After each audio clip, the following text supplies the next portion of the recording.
آخرت دونوں شراب کی وجہ سے برباد ہو جاتے ہیں۔ کوئی چیز شراب سے فائدہ ہرگز نہیں دیتی، یعنی کوئی فائدہ نہیں ہے اس میں۔ عقل کیا کہتی ہے؟ کم سے کم عقل کا تو استعمال کریں۔ عقل بولے گی کہ کوئی فائدہ ہے نہیں، کیا ہے پھر؟ ایک نشہ ہے، ایک عادت ہے، اللہ تبارک و تعالی کی ناراضگی کا سبب۔ سامعین محترم،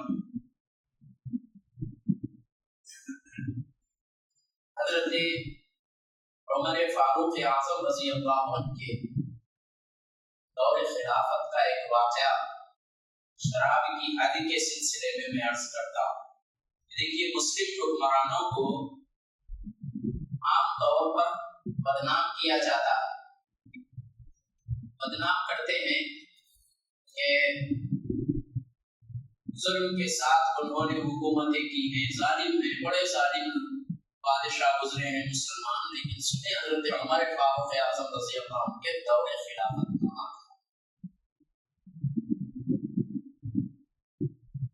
حضرت عبد الرحمن اوسط ابن عمر ابن الخطاب رضی اللہ عنہ، حضرت عمر رضی اللہ عنہ کے بیٹے عبد الرحمن اوسط رضی اللہ تعالی وہ جہاد کے سلسلے میں مصر گئے ہوئے تھے۔ مصر میں انہوں نے نبید پی۔ نبید ایک شربت ہے، انگور اور کشمش کو گلا کر اس میں پانی میں رکھ کر اس سے بنائی جاتی ہے۔ وہ جب تک نشہ اس شربت میں پیدا نہ ہو اس کا پینا حرام نبید کا، اور اس کے اندر زیادہ وقت ہو جائے تو اس کے اندر نشے کی کیفیت پیدا ہو جاتی، اس کو بولتے وہ شربت نبید۔ تو نبید کا پینا نشہ پیدا ہونے سے پہلے، یعنی نبید کے اندر نشے کا اثر آنے سے پہلے تک اگر کوئی مسلمان اس کو پیتا ہے تو جائز ہے۔ تو وہ نبید حضرت عمر رضی اللہ عنہ کے صاحبزادے عبد الرحمن اوسط رضی اللہ عنہ نے نبید پی، اتفاقاً اس کا اثر ان کے اوپر طاری ہو۔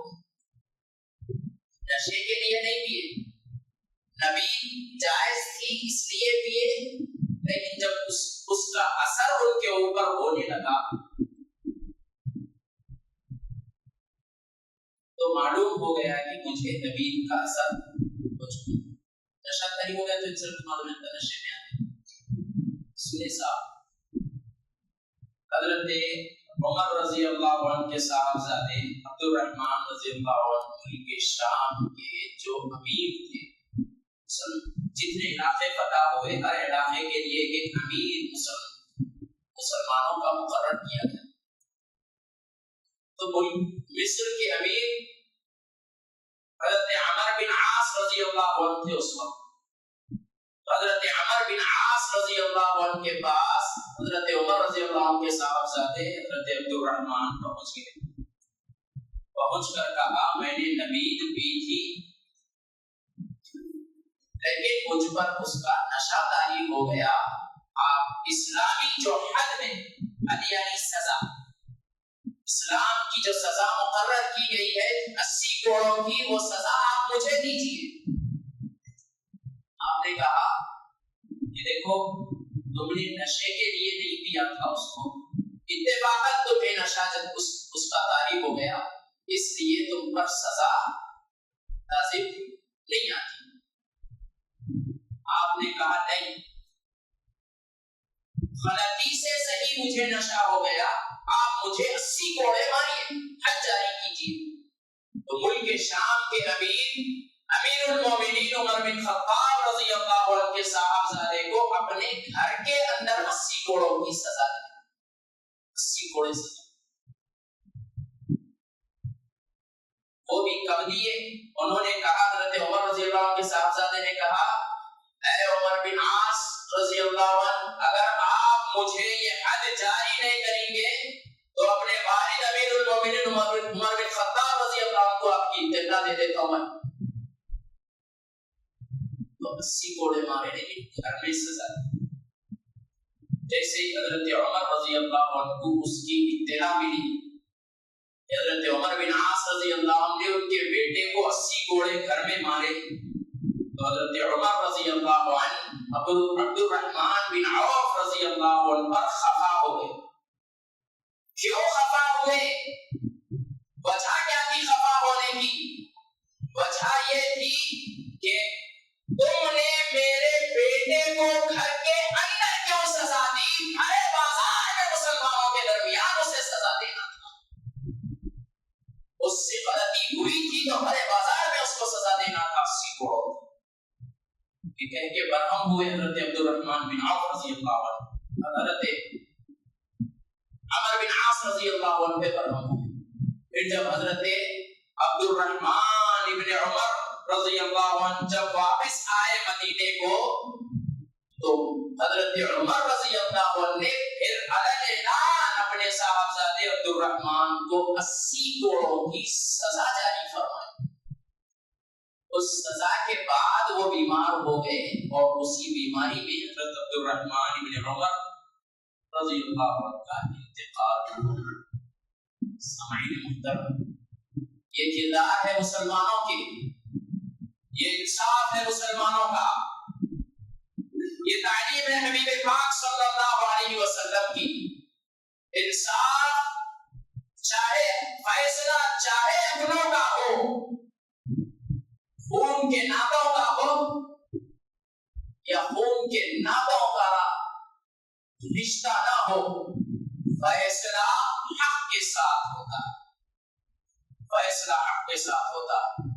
ایک تو کئی نصیحتیں اس کے اندر ہے شراب پینے والوں کے لیے، ایک تو نبی حضرت عمر رضی اللہ عنہ کے صاحبزادے نے نشے کے خاطر نہیں پی تھی، حلال و جائز ہونے کی وجہ سے پی تھی، لیکن اتفاقاً اس میں نشہ کا اثر پیدا ہو چکا تھا، ایک بات۔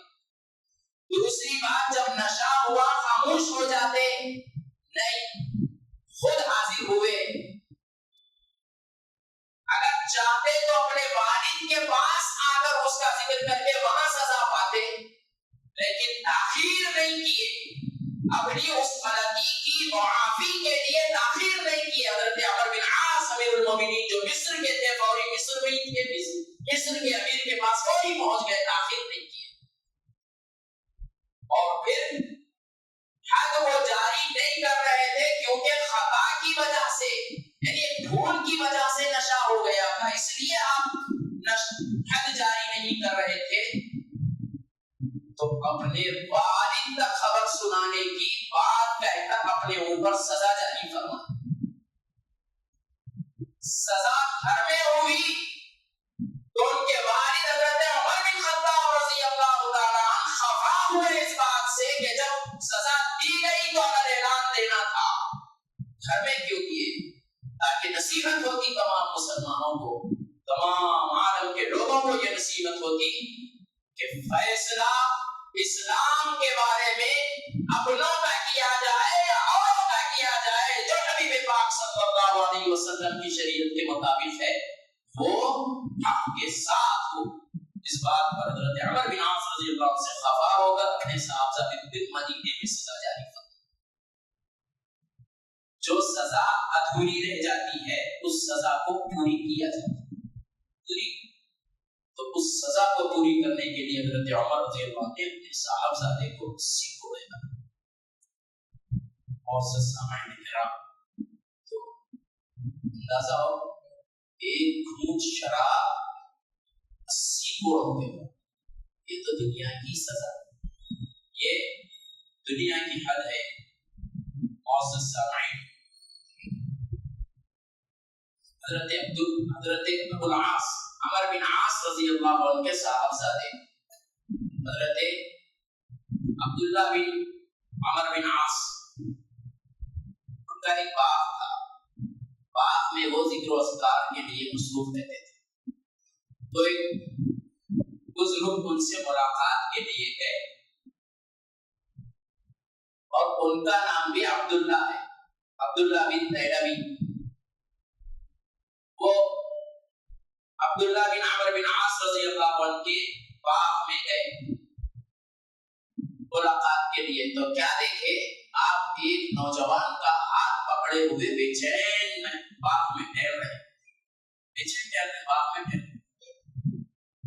آپ جا کر پوچھے وجہ کیا ہے؟ تو بولے یہ نوجوان پر شراب پینے کا شک ہے.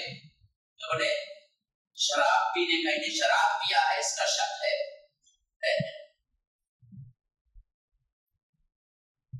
اور فرمایا حضور صلی اللہ علیہ وسلم ارشاد فرمائے کہ جو شخص شراب پیتا ہے تو شراب پینے سے لے کر 40 دن تک اس کی توبہ قبول نہیں ہوتی. پھر اگر اس کے بعد شراب پیے تو پھر اور 40 دن تک اس کی توبہ قبول نہیں ہوتی. اور فرمائے کہ حضور نے فرمایا اگر اس کے بعد پھر شراب پیے تو پھر 40 دن تک اس کی توبہ قبول نہیں ہوتی. اور اللہ تبارک و تعالی کو حق حاصل ہے کہ اس کو جہنم میں ڈال دے. اللہ اکبر. معزز سامعین، بڑا خطرناک عذاب ہوتا ہے. اور حضور ارشاد فرمائے اللہ کو حق ہے کہ اس کو جہنم میں ڈال دے اور جہنمیوں کا مواد اس کو پلائے. جہنمیوں کا مواد اس کو پلائے کا کیا مطلب؟ جہنمیوں کو سزا کی وجہ سے جو ان کا خون بہے گا جسم سے، جو ان کا پیپ ان کے جسموں سے نکلے گا جہنمیوں کے، وہ خون و پیپ جہنمیوں کا شراب کے بدلے جہنم میں شراب پینے والے کو پلایا جائے. کس قدر سخت عذاب ہے شراب کا. معزز سامعین کرام سنیں، بڑی سخت تباہی ہے شراب کی. شراب سے خاندان برباد ہو جاتے ہیں، ازدواجی زندگیاں برباد ہو جاتے ہیں، شادی شدہ جوڑوں کے رشتے منقطع ہو جاتے ہیں. شراب کی وجہ سے اولاد نافرمان ہو جاتی ہے. شراب پینے والے کے مال و دولت برباد ہو جاتے ہیں. شراب پینے والے کی دنیا بھی تباہ ہو جاتی ہے، آخرت بھی تباہ ہو جاتی ہے. شراب پینے والے، سنے صاحب، مرنے کے بعد اچھائی کا ذکر ہونا، مرنے کے بعد اچھائی کا ذکر ہونا. حضور علیہ الصلوۃ والتسلیم بھی مقام پر صحابہ کرام کے ساتھ تشریف فرما تھے. کسی کے انتقال کا تذکرہ وہاں ہوا، لوگوں نے برائی بیان کی تو حضور فرمائے جا واجب ہو گئی. ایک اور کا تذکرہ ہوا مرنے والے کا، اس کی اچھائیاں ذکر کی گئی تو فرمائے جا واجب ہو گئی. حضور علیہ الصلوۃ والتسلیم سے صحابہ نے پوچھا رسول اللہ، ایک کے جنازے پر آپ نے کہا اس کی اچھائی بولنے پر واجب ہو گئی، اور ایک کے جنازے پر آپ نے کہا کہ اس کی برائی بولنے پر واجب ہو گئی. بولے کیا واجب ہو گئی؟ حضور فرمائے جس کی اچھائی بیان کی گئی اس پر جنت واجب ہو گئی، اور فرمائے جس کی برائی بیان کی گئی اس پر دوزخ واجب ہو گئی. محترم سامعین، اور حضور ارشاد فرمائے اذکروا محاسن موتاکم، اپنے مرنے والوں کے بارے میں اچھائی بیان کرو، اچھائی کا تذکرہ کرو، ان کی برائیوں کا تذکرہ مت کرو، ان کی اچھائیوں کا تذکرہ کرو. معزز سامعین کرام، مرنے کے بعد خدا نہ خواستہ کسی نشہ کرنے والے کے بارے میں کوئی موت کی خبر سن کر یہ بولے ارے وہ شرابی مر گیا، کون مومن کون مومن برداشت کرے گا کہ اس کی موت پر اس کے لیے جہنم کے عذاب کا کوئی تذکرہ نہیں؟ کوئی مومن یہ گوارا نہیں کرتا. لیکن بہت ساری چیزیں ناگوار ہونے کے باوجود مسلمان اختیار کیے ہوئے، یہ اللہ کی ناراضگی کا سبب ہے، اللہ اور اس کے رسول کی ناراضگی کا سبب ہے. معزز سامعین، ایک ہے کفر اور ایک ہے شرک۔ کفر اور شرک، اگر کوئی خدا نہ خواستہ اس سے کفر ہو گیا یا شرک ہو گیا تو وہ سیدھے دل سے رجوع کر لے، اللہ کی بارگاہ میں توبہ کر لے، اللہ کی بارگاہ میں توبہ کر لے، صدقے دل سے کلمہ پڑھ لے، تو اسی وقت اس کا کفر و شرک معاف۔ صدقے دل سے توبہ کر لے کفر پر اور کلمہ پڑھے، ایمان قبول کر لے، اور مشرک اپنے تمام شرکیہ زندگی پر نادم ہو جائے اور اللہ وحدہ لا شریک کی ذات پر ایمان لے آئے، توحید پر ایمان لے آئے، تو اس کی مشرکانہ زندگی کے سارے گناہ اس لمحے معاف۔ لیکن شراب کے بارے میں حضور نے فرمایا شراب پینے سے 40 دن تک توبہ نہیں ہوگی۔ کون گارنٹی دے سکتا ہے کہ اگلے 40 دن زندہ رہے گا؟ امید ضرور لگا سکتا ہے لیکن گارنٹی نہیں دے سکتا۔ سامعین محترم، جہاں کہیں پر شراب، نشہ، یہ جرم کیا جا رہا ہے مومنین میں، مسلمانوں کے اندر کہیں، تو پھر اللہ تبارک و تعالی کی بارگاہ سے رجوع ہونا نہایت ضروری ہے۔ معزز سامعین و حاضرین، اللہ کی بارگاہ سے ہمیشہ رجوع رہیں۔ صرف ایک شراب نہیں، جوا بھی حرام، سود حرام، اور عام طور پر 500 کی گیمیں کھیل رہے ہیں۔ 500 بڑے تو ڈال کے کھیلتے نہیں، اٹھا چمہ عام طور پہ حیدرآبادی زبان میں جس کو بولتے ہیں، اٹھے چمے کھیل رہے ہیں۔ جوا عام ہے، اللہ نے فرمایا شراب، جوا، پانسے، یہ اٹھے چمے کے گیما اور یہ سب زندگی ہے، شیطانی کام ہے، اور اللہ نے فرمایا فاجتنبوہ، تم اس سے بچو، لعلکم تفلحون، تاکہ تم کامیابی پا جاؤ۔ معزز سامعین، ہم سب پر نہایت لازم اور ضروری ہے کہ اللہ اور اس کی رضا اور اس کی خوشنودی کی طرف ہم جائیں۔ 60-70 سالہ جتنی بھی ہماری زندگی، جتنی کچھ بھی ہماری زندگی ہے، ابھی مرنا ہے یا 70 سال تک، 100 سال تک عمر ہے، کتنی عمر بھی، جتنی بھی عمر باقی ہے، اس عمر کی حفاظت اللہ اور اس کی رضا کی طرف ہونا ہمارے لیے نہایت ضروری ہے۔ خوف خدا ہمارے دلوں سے نکلتا جا رہا ہے، گناہ کر کے دل میں گناہ کا احساس نہیں ہو رہا، گناہ کا احساس نہیں ہو رہا۔ ایمان کے 3 درجے حضور صلی اللہ علیہ وسلم ارشاد فرمائے، 3 درجے ہیں ایمان کے۔ ایمان کا پہلا درجہ یہ ہے کہ کہیں کوئی برائی کرے، برائی ہوتا دیکھے، اگر کہیں کوئی برائی کرے تو اس برائی کرنے والے کو کوئی دیکھے، اگر کوئی برائی کو دیکھے تو اس کو ہاتھ سے روکے، یہ ایمان کا پہلا درجہ۔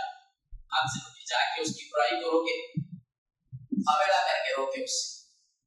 ایمان کا دوسرا درجہ ہے کہ اگر کہیں کوئی برائی دیکھے تو اس کو اپنی زبان سے روکے، اگر زبان سے روکنے کی بھی طاقت نہیں ہے، پہلے ہاتھ سے روکے، ہاتھ سے روکنے کی طاقت نہیں ہے تو زبان سے روکے، یہ زبان سے روکنا دوسرا درجہ ہے۔ اگر زبان سے روکنے کی بھی طاقت نہیں ہے تو پھر وہ جو برائی دیکھ رہا ہے نا، اس برائی کو اپنے دل میں برا مان لے، یہ ایمان کا تیسرا اور سب سے چھوٹا درجہ ہے۔ اب اندازہ کریں، برائی کرنے والے کو دیکھ کر دل میں برا ماننا، یہ ایمان کا چھوٹا درجہ ہے، اور اگر کوئی خود برائی کرے اور اس کو برا نہ مانے تو یہ کتنی بڑی برائی۔ اللہ تبارک و تعالی تمام کو، ہمارے تمام اہل و عیال کو، متعلقین کو، رشتہ داروں برائی سے بچنے کی توفیق و ہدایت، ہر طرح کی برائی سے بچنے کی اللہ تعالیٰ توفیق و ہدایت عطا فرمائے۔ ہمارے خاندانوں کے جتنے مرحومین دنیا سے ایمان کے ساتھ رخصت ہو چکے ہیں، ہماری جان پہچان کے جتنے مرحومین اس دنیا سے رخصت ہو چکے ہیں، اے اللہ ان تمام مومنین و مومنات کے گناہوں کو معاف فرما، ان کی خطاؤں کو درگزر فرما، الہ العالمین ان کی قبر کی زندگیوں کو آسان فرما دے۔ اے اللہ ان کو اور ہم کو اپنے فضل و کرم سے مغفرت عطا فرما۔ اے اللہ ان کو اور ہم کو میدان محشر حبیب پاک سیدنا محمد رسول اللہ صلی اللہ علیہ وسلم کی شفاعت سے فیض فرما۔ اے پروردگار عالم ہمارے ساتھ ہمارے تمام مرحومین کے ساتھ الہ العالمین رحم و کرم کا معاملہ عطا فرما۔ اے اللہ ہم تیری بارگاہ میں حساب دینے کے لائق نہیں ہیں، اے اللہ ہم تیری بارگاہ میں اپنے اعمال پیش کرنے کے قابل و لائق نہیں ہیں۔ اے پروردگار بلا حساب ہماری مغفرت فرما۔